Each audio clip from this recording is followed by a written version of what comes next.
it's so lovely to have you back here again. This is Emma sitting in my creative space. I'm pretending it's summer. I've put a t-shirt on and I've only got one cardigan on. Isn't that amazing? It's actually quite warm outside today, which is lovely. It's just lifting my spirits. There's lots of bright sunshine, lots of little flowers coming up, and it's been a bit of a tumultuous week, I'll be honest. There's been various things going on, indoors, outdoors, upstairs, downstairs, and I've just been trying to just keep the peace. So I regularly come and I either sit down in here or I make sure I sit down somewhere in the house and I just sit quietly whilst all the sort of the tidal wave of tumultuous stuff goes on, but I can just sit quietly in a corner for a little while and just go, right, just keep breathing. What is it I actually need to do in this situation? So it's not been anything really terrible, but it's just been a collection of things, and you know how that is sometimes. It seems as though one thing comes and then another thing comes, just to sort of pile on top of each other. So anyway, here we are. Thank you for being here with me. It's just great. I'm super excited about this new piece.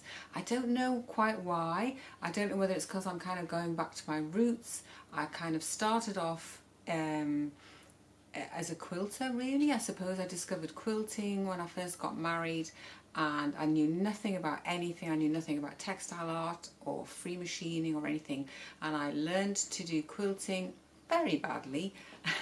I tried hand quilting, I tried machine quilting, and I was really interested, I think, mainly in the textured effect that you get with quilting. I think that's what drew me to it. And I tried quilting, as I say. It was a bit like dressmaking. It wasn't really quite me, but I really enjoyed doing what I did, and I actually got to know some really lovely people locally. I was in a quilt group for quite a number of years, and it was great, and it really sort of opened my eyes to sort of all sorts of textile things and textile art. Going to college was what really expanded me, and perhaps I'll tell you about that sometime. But the main thing is, I think this is really interesting because I'm actually working from a drawn piece it's been drawn out for me. Even I haven't even drawn it, so it's quite interesting how that process is going on inside me, of what I have to do, how I'm going to work with this piece and still make it mine, so that, you know, this is somebody else's drawing and somebody else's idea, but how do I actually make this mine and reflect and express me, you know, as the artist that I am, or the creator that I am. So it's been quite exciting, and I'm pleased. I've done some sampling, which I will show you in a minute, and I'm just going to see where that's going to take me going forward, and we're going to play around with some more of the fabrics again, and I really need to find the technique and the method I'm going to use to put this thing together.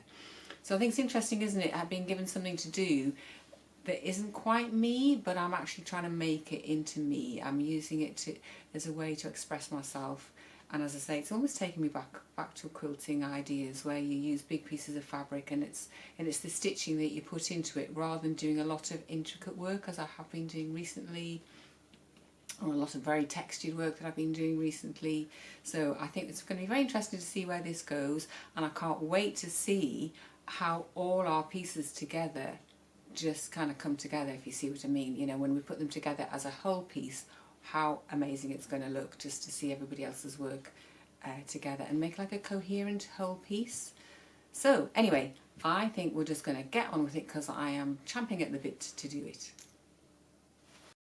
Okay, so this is kind of where I'd got to last week, and I went off to do some samples, which I shall just show you here. This is what I started doing at the end of last week's video. I just did some very simple samples using a scrap of this background fabric, which I had left over.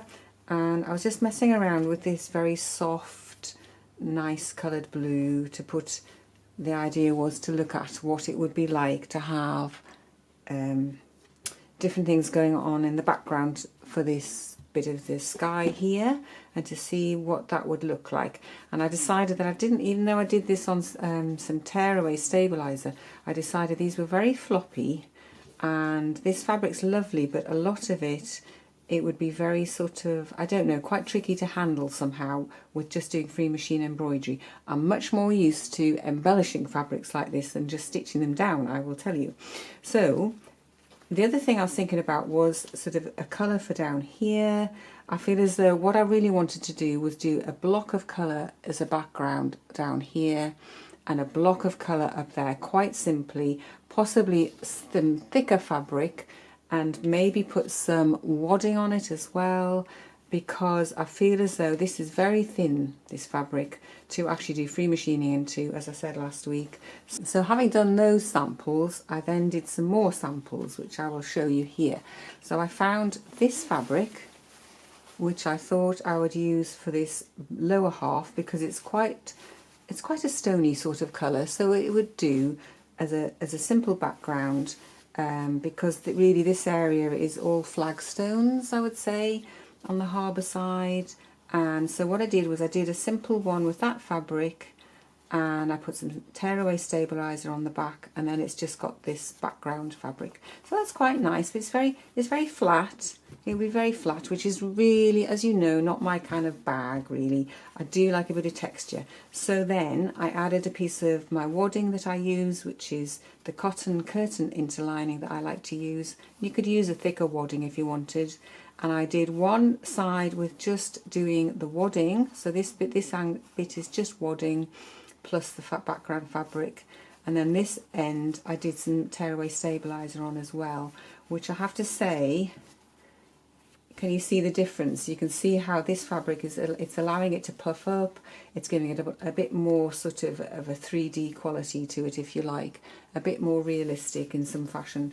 So I think I wouldn't use that just with the stabilizer on the back, and I'm thinking to make it easier for stitching and to also stop it pulling in, I'm going to put stabilizer plus the wadding, and that's what this is. This side is the side I'm going to go for. Okay, so I will show you. I'm going to take all of this off and I'm going to show you the background colours, because the other thing I've got is some lovely fabric for the top half, which I'm going to put on, and I'll show you it.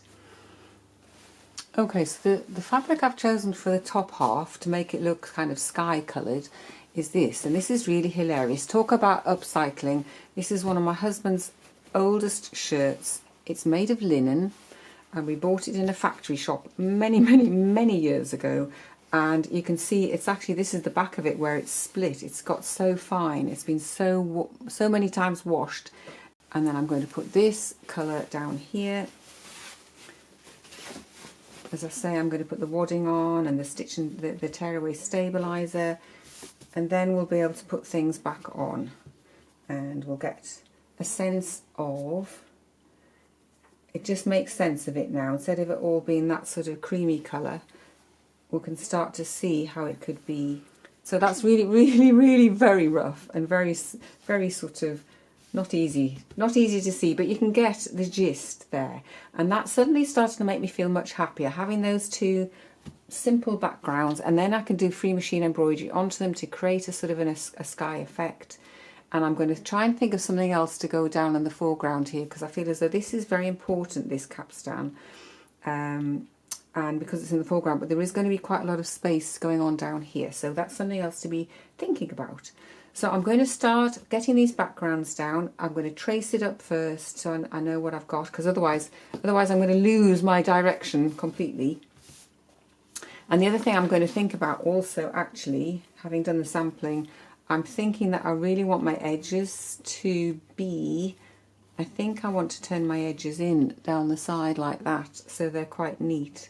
So that's something else to bear in mind in terms of the amount of fabric that I've got going on.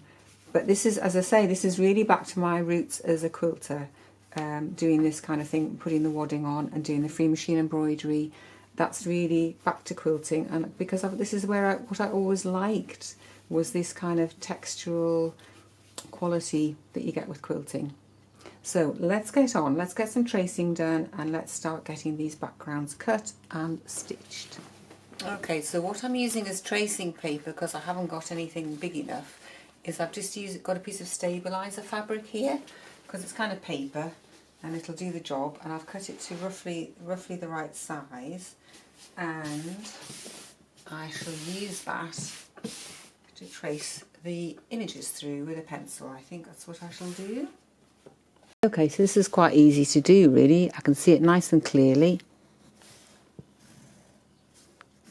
And I'll just trace off all of these shapes.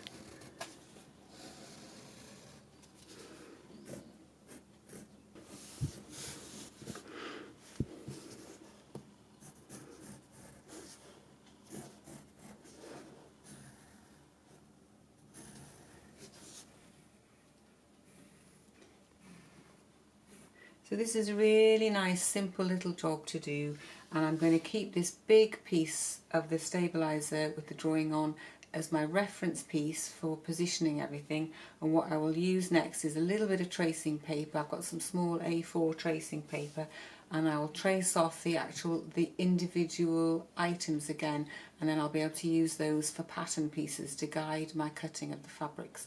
I'm not usually this meticulous, but I feel like this piece needs to be accurate because it's an actual place. It needs to look like the place, so I want a degree of accuracy to it. You know, I'm not too worried if it gets a little bit big or a little bit smaller than it actually is, but I think, and the beautiful thing is, because I'm going to put background fabrics over it, that actually covers up all of these lines, so they've gone, and then I'm just working from my interpretation of it, which is really quite exciting. So I don't really need to do the detail of each of these things, because if I'm going to use, as I say, do another secondary tracing, that will do for my detail for actually doing the bigger shapes and stuff. And what I might do actually is just simply, I'm thinking about this all the time, guys, honestly, as you work with these things, don't you find things just come up, and I'm thinking, well, all I really need is the main shape of it, and then the free machine embroidery is what's going to put the detail in, or the extra little bits of fabric that I can cut.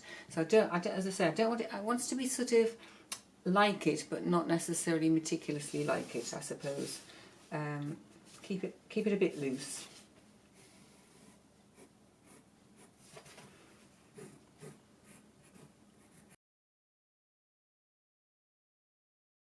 Okay, so what I've done so far is I've started to do these sort of big flagstones. They're sort of paving slabs, but they're quite uneven, and it's quite tricky to try and get them sort of held in place, if you like. I'm just working from out of my head. I've had a close look at the photograph, and I'm just working on something, because what happens is they actually kind of go sort of in a curved way. They kind of start off at one angle and kind of move into a different sort of angle as they go further up to the top of here. So I'm just doing the best I can. The whole thing is, it's going to be the overall effect of the piece, and it's the overall effect of the piece when we've put all the pieces together. So hopefully nobody's going to look too closely at my details. They're going to just go at the overall picture.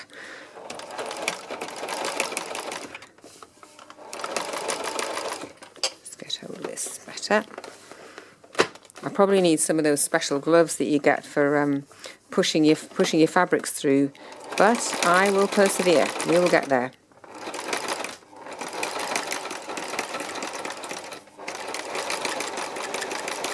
And what I'm doing is I'm just doing it in a very general, simple grey thread to start with, so I get everything sort of held in place, and then I can always go back and add some more details.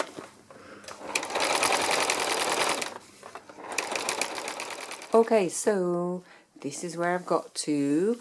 I've got all of this bottom half, or bottom third I suppose it is, stitched down roughly to look like sort of flagstones, a flagstoned area.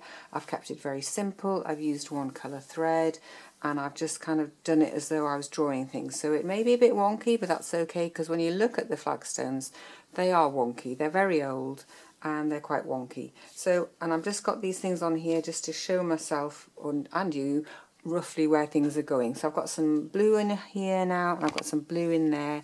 I've got to obviously do my edges, but I'm just doing it really slowly and working out which bit goes on top of which bit.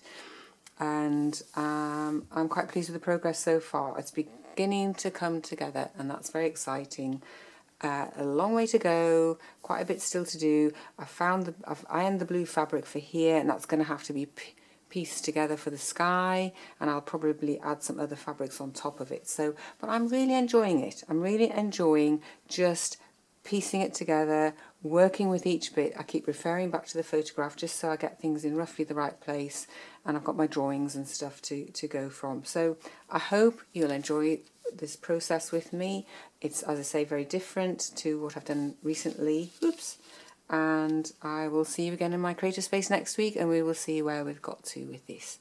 Have a lovely week, and I'll see you very soon. Bye for now.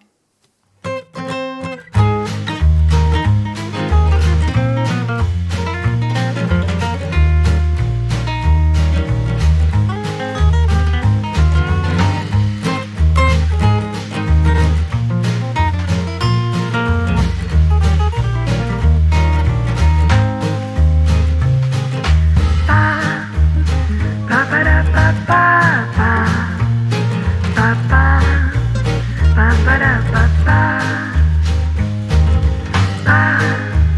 ba ba ba ba ba